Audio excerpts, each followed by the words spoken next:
Hey everybody, it's Master Gallengeist here, bringing you my review of Thor, issue 13, 2025. Ooh, kinda gnarly there. We got Magni and Amora and Ur in the background. It's like, okay, what's gonna happen here? So, before I crack into that real quick, I've got some other San Diego Comic-Con news that also popped up, and I'm kind of annoyed because it's like, okay, it was like done on the 30th. I'm like, I kind of wanted to see what was going on with the Energon universe. It's like, okay. I'm like, alright, what's going on there? Glimpses of Transformers, G.I. Joe, and Mask. Let's see here. Oh, the Energon universe has reached over 7 million copies sold across all titles, while volunteers passed out mask wristbands to attendees. Of course, spotlighting Mask. Let's see, transforming cars, soldiers of some form, verging of Transformers of G.I. Joe. Let's see. New characters will be joining Mask in issue 5. Let's see here.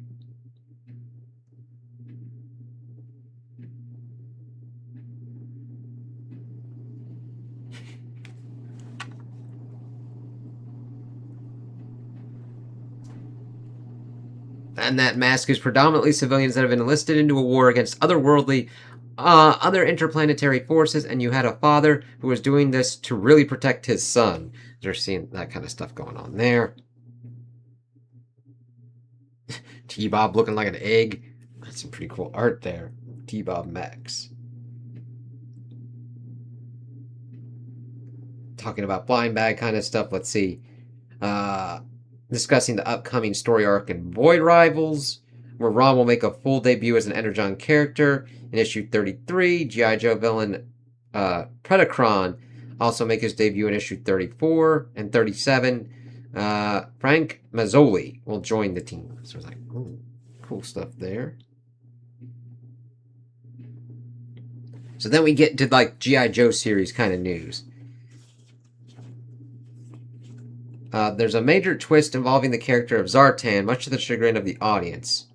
There's like, they're going to spoil a little, but we want you to be shocked. It's like, alright. That issue 25 will show the first confrontation between the Joes and Zartan's Night Force.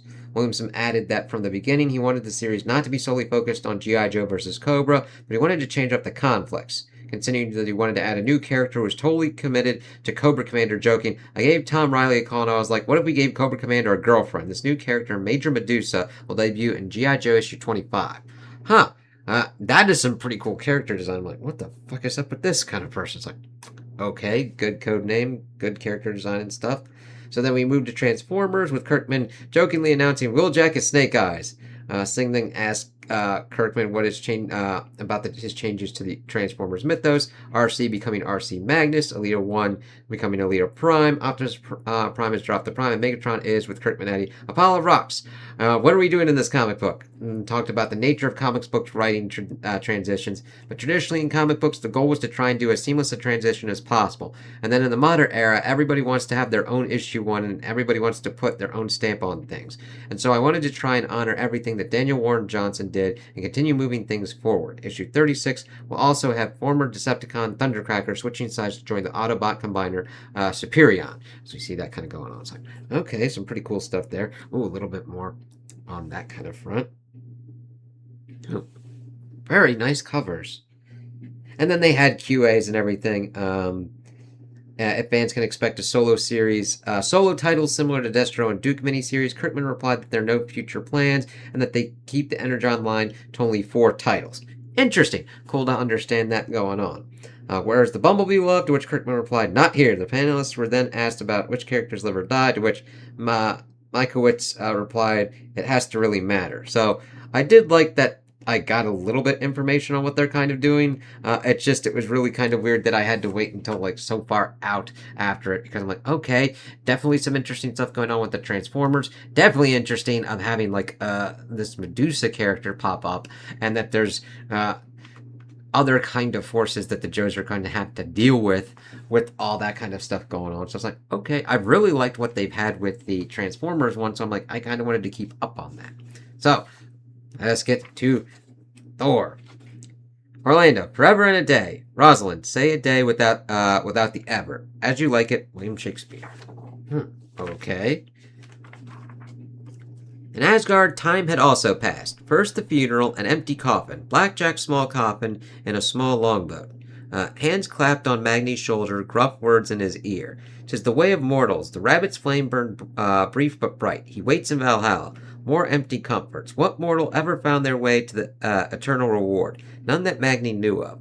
There was an emptiness in him that he had not felt before, even in the days of future past that he had come from, as if his great heart was an empty room and he was left to wait there while life went on outside it.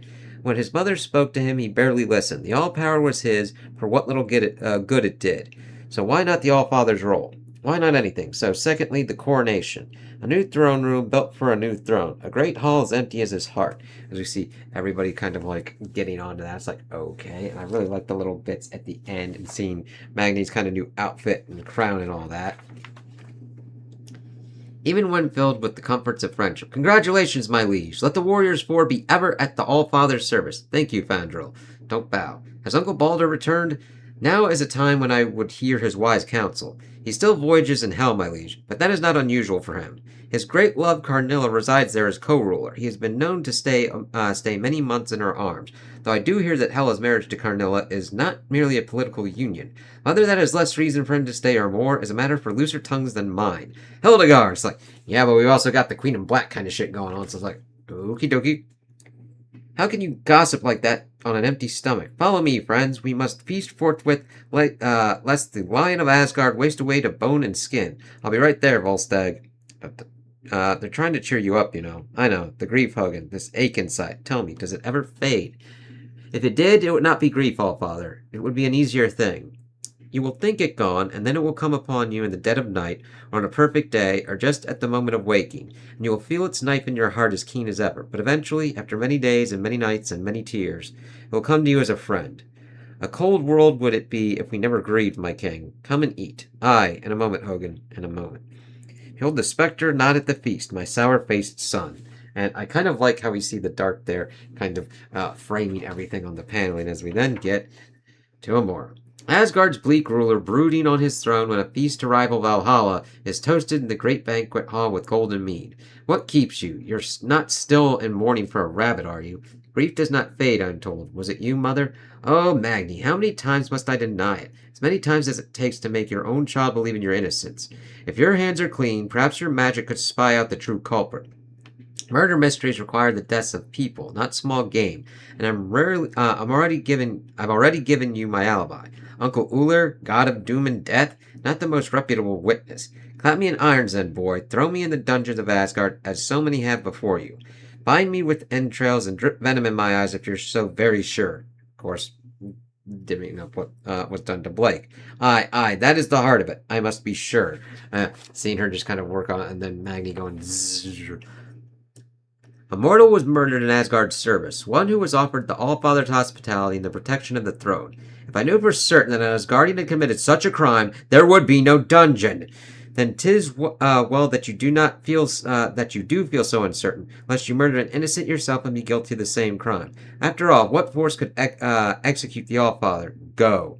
No offense meant, my liege. I am sure you will rule forever and a day. So I will leave you to the throne room, to thy duties, to thy grief. And this is where it gets kind of interesting. You're like, it's like, all right. So we get year one. The first year of Magni's reign was spent in acclamation. There was far more tradition and custom to the role of All-Father than he remembered, and it all had to be studied. There were laws to pass, budgets to balance, official seals to apply to official documents. Magni found himself with little time to relax. The All-Father was the servant of the people, of course, and his own father had not worn that crown lightly. But in that dark future, Asgard had ruled mercilessly over all. The Empire had required strict management. In contrast, it was strange how simple the Thor of this era had made life seem. Even as All-Father, he always had time for heroics on Midgard, or journeys to the other realms of the kind that Magni himself had often made before this. Magni wondered when he would have time for such an excursion again. He hoped it would be soon, as we see Doom written there. It's like, alrighty.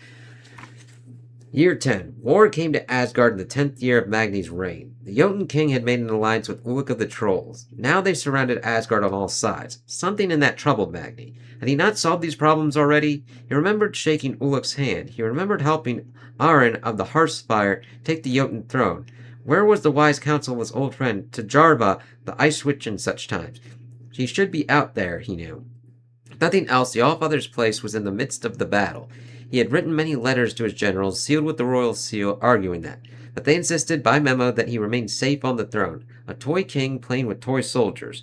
He would give it one more day, he decided, then he would smash down the doors of this ornate cell and join his troops. One more day, perhaps two. It's like, okay. And we'll see that recurring theme as we see the doors at the bottom. Year 100. By the 90th year of the Great Asgard War, things had calmed. Magni read the reports of the unchanging battle lines, then perused the communiques from the foreign leaders. Many came with gifts. From the Jotun, a sculpture carved in ice of the great Asgardian heroes. Magni found himself searching for the hero's name. Or Blackjack. It's like, oh shit. The Jotun were allies now, since the pact mediated with the Light Elves. That had drawn heaven into the conflict. But there was little fighting anymore, only endless rounds of diplomacy and negotiation. A war so cold it had frozen. Blackjack, that was it. How could he have forgotten? In only 100 years. Magni wondered what Blackjack would make of this, as he set the statue alongside similar gifts from Svartalfheim ally and Nidavellir foe. It's like, okay. None of this was what the wild old rabbit had wanted for him. But Magni knew he'd understand. After all, he was getting so much done, as we see, like cobwebs on the door. It's like, Year 1000. After a millennium of rule, Asgard was finally entering the modern age. The old wartime alliances had solidified into a system of trade and commerce that spread prosperity all across the world tree. Growth sectors were abundant, for example, the new technology Asgard was embracing. There were deals to make, shares to sell, a future to build, and the buck stopped with the Allfather. Magni's telephone never stopped ringing. Soon, this would be a realm more golden than ever, gleaming with riches that trickled down to every citizen. Magni couldn't wait to see it with his own eyes. And why should he wait? Why not throw the door wide and walk the golden streets himself? It wasn't all work, was it? He had another call to take. After that, he'd go for a stroll. After that, for certain. As we see more cobwebs and him looking like frickin' like, no, that's kind of fucking weird. Year 10,000. The statue wasn't melting. It was made of ice. Why wasn't it melting? Why did the doors never open? They must have opened at least once. Surely you couldn't be Allfather in an empty room. And he was the Allfather. He'd been Allfather for 10,000 years. He was important. Someone would come. Eventually someone would come. Or possibly, perhaps, maybe, he could open the doors himself. Couldn't he? As we see him going a little bit kind of crazy and see more cobwebs and shit. Then we get year 100,000. He had hammered on the doors now for over 80,000 years. Sweet good God! He had long since given up calling out for help. It was a waste of the air in his lungs. Every breath was needed to exert himself, to batter the doors open. He ceased from the effort only to restore himself with the all-sleep. The all-power had barely marked the wood, but it was marked. That scratch had not been there before. Had it? He pushed the thought aside. Now was not the time to waver. He was God of strength. No matter how long it took, the doors would fall. He had all the time there was. Just him and the doors, as we see some cloaked figure and kind of looking at the door. Year 1,000,000. Every few thousand years, he walked up to the doors and hit them a few million times. For the same reason, he occasionally spoke, "Come, Asgard! Come and attend your Allfather." The syllables were almost meaningless now, only a harsh, raw croak. But there had once been a meaning. There was a jest in it somewhere, something that had once made him laugh until he wept. He puzzled over it for a moment, or a year, before remembering at last that he was the jest and the jest was him.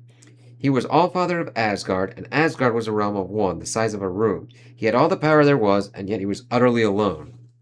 So we see the cloaked figure with a skull face. You're 100,000,000. The Allfather could no longer remember his own name or his own face, but he could remember what faces were. The cold thing on the floor had a face he knew. The face of someone who had been right. Someone who had always been right. A face whose advice Magni had failed to heed long ago. There was another face here. He who had brought him to this place, to this endless time. The face which Magni hated most of all. And then there was the third face. Magni had come to know that one well, to know her well. But not to wish for her touch, not just yet, as we see the skull looking on. It's like, he's just looking kind of crazy. So this is a very strange kind of one. Okay, stapling, no loose pages. As these little vignettes are going on. Year 100 billion. Aeons ago, Death grew tired of waiting, and now it was war. Not the pretend wars with maps and figurines that Agni had fought here, nor even the war long before against, what was his name? Was it Thor? It did not matter. All that mattered was today's war, today's enemy. Death wished to take him. It was a kindness he knew, but he was not ready. He had been wronged. If another needed redress, he would fight to the last breath for them.